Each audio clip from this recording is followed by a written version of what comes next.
दोस्तों, इस दुनिया में हर इंसान अपने जीवन में कुछ बड़ा हासिल करना चाहता है।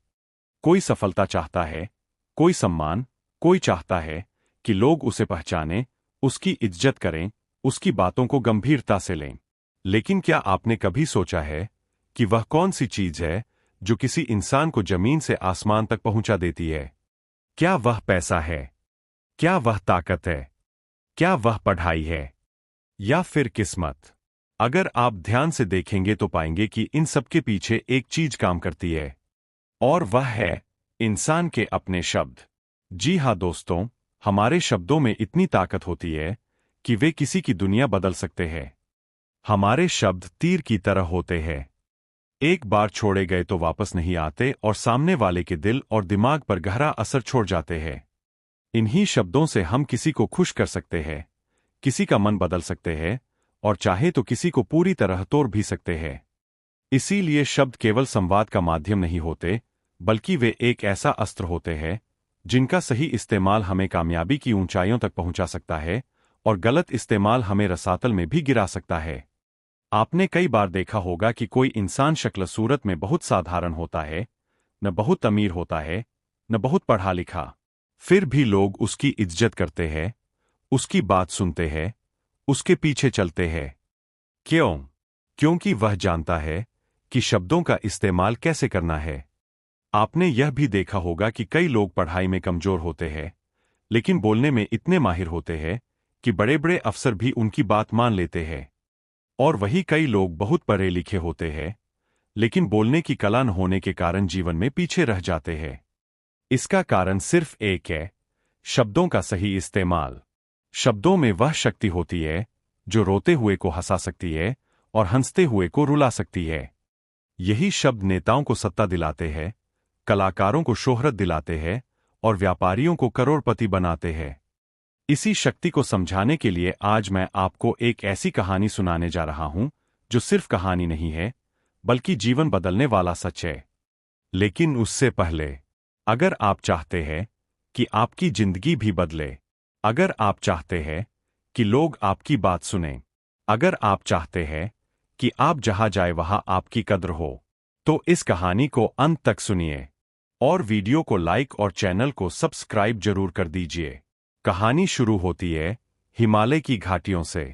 बहुत ऊंचे पहाड़, चारों तरफ बर्फ से ढकी चोटियां, ठंडी हवाएं और घने जंगलों के बीच एक छोटा सा बौद्ध मठ था। उसी मठ में एक महान बौद्ध भिक्षु रहते थे। उनकी ख्याति दूर दूर तक फैली हुई थी। कहा जाता था कि वे सिर्फ अपने शब्दों से लोगों की जिंदगी बदल देते हैं। एक दिन एक व्यक्ति उस मठ में पहुंचा। उसके चेहरे पर बेचैनी थी, आंखों में उलझन और दिल में कई सवाल। उसने भिक्षु को प्रणाम किया और बोला, हे गुरुवर, लोग कहते हैं कि इस दुनिया में वही आगे बढ़ता है जो चालाकी से बात करना जानता है। जो सीधे साधे होते हैं उन्हें लोग कुचल देते हैं। आप बताइए, चालाक कैसे बना जाता है? भिक्षु ने उसकी तरफ देखा। उनके चेहरे पर हल्की मुस्कान आ गई। उन्होंने शांत स्वर में कहा, तुम मेरी बात ध्यान से सुनो। जो मैं तुम्हें बताने वाला हूं वह बहुत महत्वपूर्ण है। इसे सुनना ही नहीं, समझना भी। भिक्षु बोले, इस दुनिया में अगर कोई सबसे ताकतवर हथियार है तो वह तलवार नहीं, बंदूक नहीं, बल्कि शब्द है। शब्द लिखे हुए हों या बोले हुए, दोनों में एक जैसी ताकत होती है। अगर सही समय पर, सही व्यक्ति पर और सही तरीके से इस्तेमाल किए जाए तो ये शब्द पूरी जिंदगी बदल सकते हैं। उन्होंने कहा, हम चाहे तो अपने शब्दों को फूल बना सकते हैं और चाहे तो तीर। हम अपने शब्दों से घाव भर भी सकते हैं और घाव दे भी सकते हैं। हम चाहे तो किसी की जिंदगी बना सकते हैं और चाहे तो बर्बाद भी कर सकते हैं। भिक्षु ने धीरे से कहा, शब्दों में जादू होता है। यह जादू दिखाई नहीं देता, लेकिन असर जरूर दिखाता है। शब्दों से लोग आपकी तरफ खींचते हैं। जो इंसान शब्दों का जादू सीख गया, उससे बड़ा जादूगर इस संसार में कोई नहीं। वह व्यक्ति ध्यान से सुन रहा था। भिक्षु बोले, लोगों से बात करना, उनसे अपने काम मनवाना, यह एक कला है। और यह कला सीख ली तो फिर किसी और कला की जरूरत नहीं पड़ती। उन्होंने आगे कहा, लेकिन याद रखना, चालाकी का मतलब यह नहीं कि किसी का गलत फायदा उठाया जाए। चालाकी का मतलब है समझदारी से बात करना, ताकि तुम्हारा भी भला हो और दूसरों का भी। फिर भिक्षु ने कहा, अब मैं तुम्हें 8 बातें बताऊंगा। अगर तुमने इन्हें जीवन में उतार लिया तो तुम्हें कोई पीछे नहीं छोड़ पाएगा। पहली बात, अपनी बात कम शब्दों में कहना सीखो। जो इंसान अपनी बात को कम शब्दों में समझा देता है, वही बुद्धिमान होता है। लंबी लंबी बातें करने वाला खुद को ही सस्ता बना लेता है। उन्होंने कहा, आजकल किसी के पास समय नहीं है। अगर तुम 1 मिनट की बात को आधा घंटा में कहोगे तो लोग तुमसे दूर भागेंगे। दूसरी बात, लोगों का दिल जीतना सीखो। जब तुम किसी से बात करो तो उसे अच्छा महसूस कराओ। थोड़ी सी तारीफ कर दो, क्योंकि हर इंसान अपनी तारीफ सुनना चाहता है। तीसरी बात, जो भी बोलो विश्वास के साथ बोलो। डरकर, झिझक कर बात करोगे तो लोग तुम्हारी बात पर विश्वास नहीं करेंगे। चौथी बात, अपने शब्दों में भावनाएं डालो। भावना के बिना शब्द पत्थर की तरह होते हैं, और भावना वाले शब्द सीधे दिल में उतरते हैं। पांचवी बात, आंखों में आंख डालकर बात करो। नजर चुराकर बोलोगे तो लगेगा कि तुम झूठ बोल रहे हो। छठी बात, ना बहुत तेज बोलो, ना बहुत धीरे। शब्द साफ और स्पष्ट होने चाहिए। सातवीं बात, निस्वार्थ भाव से लोगों की मदद करो। जो मदद करता है वही सबसे ज्यादा ताकतवर होता है। आठवीं बात, ज्यादा सुनो, कम बोलो, क्योंकि जो सुनना जानता है वही आगे बढ़ता है। इतना कहकर भिक्षु चुप हो गए।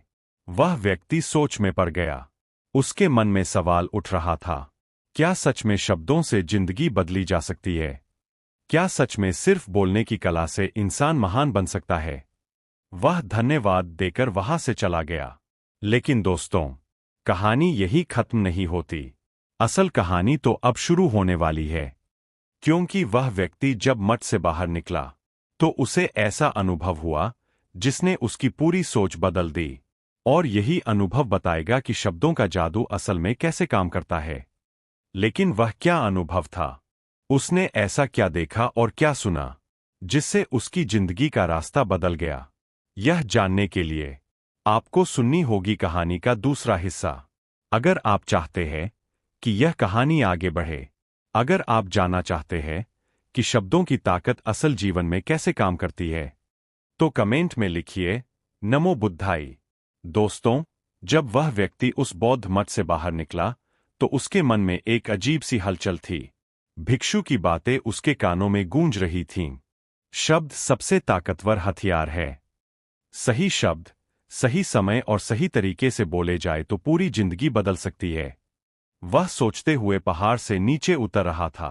रास्ता पतला था, चारों तरफ जंगल और नीचे गहरी खाई। ठंडी हवा चल रही थी और मन में कई सवाल उठ रहे थे। वह सोच रहा था, क्या सच में केवल बोलने से इंसान महान बन सकता है? क्या सच में शब्दों से लोग मेरे काबू में आ सकते हैं? तभी रास्ते में उसने देखा कि कुछ लोग एक जगह जमा है। वह पास गया तो देखा कि एक गरीब किसान जमीन पर बैठा रो रहा था और उसके चारों ओर गांव के कुछ लोग खड़े थे। एक आदमी गुस्से में किसान पर चिल्ला रहा था, तूने मेरा बैल क्यों खोल दिया? अब मेरी फसल कौन जोतेगा? किसान डरते हुए बोला, मालिक, मेरा बच्चा बीमार था, बैल की रस्सी खुली थी, मुझे लगा कोई नुकसान नहीं होगा। लेकिन वह आदमी मानने को तैयार नहीं था। वह और जोर से चिल्लाया, तू चोर है, तूने जानबूझकर किया है। भीड़ में से कोई किसान का पक्ष नहीं ले रहा था। सब डर रहे थे। वह व्यक्ति जो मठ से आया था, सब देख रहा था। उसके मन में भिक्षु की बात गूंज उठी। सही शब्द सही समय पर। वह आगे बढ़ा और शांत आवाज में बोला, भाई साहब, गुस्सा करना आसान है, लेकिन अगर हम गुस्से से बात करेंगे तो समस्या बढ़ेगी, घटेगी नहीं। वह आदमी उसकी तरफ घूरकर बोला, तू बीच में क्यों बोल रहा है? वह व्यक्ति मुस्कुराया और बोला, क्योंकि आपका नुकसान भी ठीक होना चाहिए और इस गरीब का जीवन भी नहीं टूटना चाहिए। फिर उसने किसान की तरफ देखा और कहा, भाई, अगर तुमसे गलती हुई है तो माफी मांगना कोई छोटा काम नहीं होता। किसान हाथ जोड़कर बोला, मालिक, मुझसे गलती हो गई, मैं माफी मांगता हूं। फिर उस व्यक्ति ने गुस्से वाले आदमी से कहा, देखिए, यह आदमी चोर नहीं है, इसका बच्चा बीमार था। आप सोचिए, अगर आपका बच्चा बीमार होता तो क्या आप काम की चिंता करते? उस आदमी का चेहरा थोड़ा नरम पड़ गया। वह व्यक्ति आगे बोला, आपके बैल से एक दिन काम रुक गया, लेकिन अगर आप इस गरीब को दंड देंगे तो उसकी पूरी जिंदगी रुक जाएगी। भीड़ खामोश हो गई। वह आदमी कुछ देर चुप रहा, फिर बोला, ठीक है, मैं इसे माफ करता हूं, लेकिन अगली बार ऐसा नहीं होना चाहिए। किसान रोते हुए उस व्यक्ति के पैर पकड़ने लगा। वह व्यक्ति अंदर ही अंदर चौंक गया। उसने पहली बार देखा कि शब्दों से लड़ाई भी रुक सकती है। वह आगे चल पड़ा, लेकिन उसके भीतर कुछ बदल चुका था। कुछ दिन बाद वह व्यक्ति अपने गांव पहुंचा। वहां एक बड़ा विवाद चल रहा था। दो भाइयों में जमीन को लेकर झगड़ा था। बात कोर्ट तक पहुंच चुकी थी। उसने दोनों भाइयों को बैठाया और बोला, तुम दोनों एक ही मां के बेटे हो। आज जमीन के लिए दुश्मन बने बैठे हो। कल जब मां मर जाएगी तो तुम्हें यही याद आएगा कि तुमने जमीन बचाई या भाई खो दिया। बड़े भाई की आंखें भर आईं।